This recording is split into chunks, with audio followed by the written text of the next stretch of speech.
Hi hello నమస్తే అండి.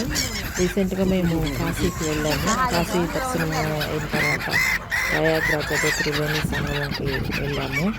So అక్కడ త్రివేణి సంగమంకి బోటింగ్లో వెళ్తూ ఉన్నప్పుడు అక్కడ పక్షులు చేసినటువంటి కోలాహలం అంతా ఇంతా కాదు. చాలా బాగా అవి అరుస్తూ కేరింతలు పెడుతూ మన చుట్టూనే తిరుగుతూ ఉంటాయి. సో వాటికి ఇచ్చే ఫీడింగ్ కూడా మనకు బోట్లో వచ్చి అందిస్తూ ఉంటారు, అమ్ముతూ ఉంటారు. మనం అవి కొన్ని ప్యాకెట్స్ కానీ తీసుకొని అవి చల్లుతూ ఉంటే ఆ బోట్స్ మన చుట్టూనే తిరుగుతూ అరుస్తూ చాలా సందడి చేస్తూ చాలా బాగా ఉన్నాయి. సో ఎంజాయ్ ఇలాగ బాగా ప్లెజెంట్గా కూడా ఉంటుంది ఆ పక్షుల యొక్క కోలాహలం. మేము వెళ్ళేసరికి అప్పటికే ఒక 10 days బ్యాక్ మహాకుంభమేళా కంప్లీట్ అయిపోయింది.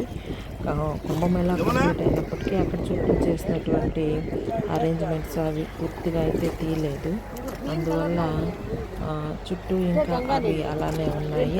చుట్టూ కనిపిస్తున్నాయి కదా కలర్ఫుల్గా వాళ్ళు వేసినటువంటి షెల్టర్స్ అయితేనేమి అవన్నీ కూడాను.